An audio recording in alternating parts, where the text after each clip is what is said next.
दोस्तों, लोकसभा चुनाव में भारतीय जनता पार्टी को उत्तर प्रदेश में महज 33 सीटों पर जीत मिली। अगर गठबंधन की सीटों को जोड़ दीजिए तो यह आंकड़ा 36 हो जाता है, लेकिन यानी पिछली बार से बहुत कम हो गया है यह आंकड़ा। जयंत चौधरी ने 2 लोकसभा सीटें जीती उत्तर प्रदेश में। जयंत चौधरी पहले से राज्यसभा के सदस्य हैं। जयंत चौधरी को केंद्र सरकार में मंत्री बना दिया गया। कौशल विकास और शिक्षा में वो राज्य मंत्री बने हैं। उन्होंने शपथ भी ले ली और अपना कार्यभार भी संभाल लिया है। लेकिन अब पश्चिमी उत्तर प्रदेश में ही जयंत चौधरी को लेकर एक अलग तरह का माहौल देखने को मिल रहा है। संगीत सोम जो भारतीय जनता पार्टी से विधायक रहे हैं, पत्रकारों ने उनसे सवाल पूछा कि आरएलडी का ऐसा कहना है, आरएलडी को ये लगता है कि उसके आने की वजह से भारतीय जनता पार्टी को जीत मिली है। अब इस सवाल के जवाब में संगीत सोम ने एक ऐसा जवाब दिया जिसने उत्तर प्रदेश की राजनीति में भूचाल ला दिया है। संगीत सोम का वो बयान सुनिए। दोस्तों, संगीत सोम खुले शब्दों में कह रहे हैं कि ऐसा कुछ नहीं है, तमाम सीटों पर हमारी हार हुई है, तो उनके आने से कोई बहुत बड़ा फायदा नहीं मिला है। आने से बीजेपी को फायदा हुआ है या नहीं हुआ? मुझे नहीं लगता, क्योंकि हम जो सीटें जीत रहे थे हम उन्हें भी हार गए। और यही बात अब आरएलडी को चुभनी शुरू हो गई है। अभी जयंत चौधरी ने मंत्री बने हैं, 2 दिन नहीं बीते हैं, लेकिन इस तरह की खटपट की खबरें आने लगी।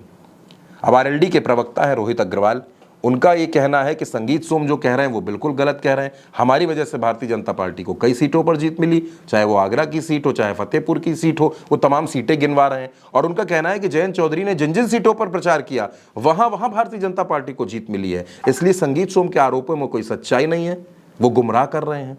राष्ट्रीय लोकदल और भारतीय जनता पार्टी का गठबंधन उत्तर प्रदेश में जैसे ही हुआ, वैसे ही भारतीय जनता पार्टी पूरी तरीके से सुरक्षित हो गई थी पश्चिम उत्तर प्रदेश में, खास तौर से क्योंकि राष्ट्रीय लोकदल का प्रभाव पूरे उत्तर प्रदेश में है, राजस्थान में है, हरियाणा में है, परंतु पश्चिम उत्तर प्रदेश में खासा मजबूती रखता है राष्ट्रीय लोकदल। और वहां पे एकमात्र विपक्ष भाजपा का था, वो राष्ट्रीय लोकदल था। और जब पक्ष विपक्ष एक साथ आ गए तो वो मजबूती होना स्वाभाविक था। माननीय जयंत चौधरी जी ने जिस जिस सीट पे कदम रखा वो सारी सीटें एनडीए गठबंधन जीत गया। जैसे कि कुछ सीटों के मैं नाम ले दूं, बागपत, बिजनौर, मेरठ, अमरोहा, बुलंदशहर, गाजियाबाद, नोएडा, अलीगढ़, हाथरस, मथुरा, फतेहपुर सीकरी, आगरा, अलवर, बीकानेर, फरीदाबाद, जिस भी सीट पे माननीय जयंत चौधरी जी ने प्रचार किया उस सीट के ऊपर एनडीए गठबंधन जीत के आया। स्पेसिफिकली मुजफ्फरनगर सीट की अगर मैं बात कर लूं, जहां पे कुछ लोग अपनी व्यक्तिगत महत्वाकांक्षा के कारण और अपनी निजी कुंठा के कारण राष्ट्रीय लोकदल के ऊपर कहीं ना कहीं इल्जाम लगा रहे हैं कि राष्ट्रीय लोकदल उतना सहयोग नहीं कर पाया भारतीय जनता पार्टी का। सबकी सच्चाई ये है कि वहां पे भाजपा के खुद के कुछ जो नेता जिनको जनता ने 2022 में नकार दिया था, वो अपनी विधायकी भी हार गए थे। संगीत सोम जैसे नेता, उन्होंने जयचंद का काम किया और पूरी तरीके से उन्होंने खुल के विरोध किया भारतीय जनता पार्टी का, जिसके कारण भारतीय जनता पार्टी मुजफ्फरनगर में हारी। मुझे लगता है कि इन लोगों को अपनी स्वयं की समीक्षा करनी चाहिए। ऐसे जयचंद बन के आप अगर स्वयं की पार्टी को ही कमजोर करते हैं तो फिर धरातल पे आपका कोई अस्तित्व जनता छोड़ने वाली नहीं है। दोस्तों, पश्चिमी उत्तर प्रदेश में आरएलडी को भारतीय जनता पार्टी अपने साथ लाई। अखिलेश यादव आरएलडी को 7 सीटें दे रहे थे, लेकिन जयंत चौधरी बीजेपी के साथ आकर 2 सीटों पर ही मान गए और वो दोनों सीटें जयंत चौधरी ने जीत भी ली। जयंत चौधरी मंत्री भी बन गए। लेकिन जयंत चौधरी को उम्मीद थी कि उनको कुछ बड़ा पद मिलेगा, कुछ ऐसे महत्वपूर्ण विभाग मिलेंगे जिसमें उनकी छवि और बड़ी हो जाएगी, वो और बड़े कद के नेता हो जाएंगे। लेकिन उनको 2 डिपार्टमेंट दिए गए, एक स्किल डेवलपमेंट है और एक एजुकेशन है। आरएलडी बड़े जोश में है, उसको लगता है कि उसके नेता मंत्री बन गए। जाहिर सी बात है, लंबे वक्त के बाद जयंत चौधरी पहली बार सत्ता सुख को दिल्ली में भोगने जा रहे हैं।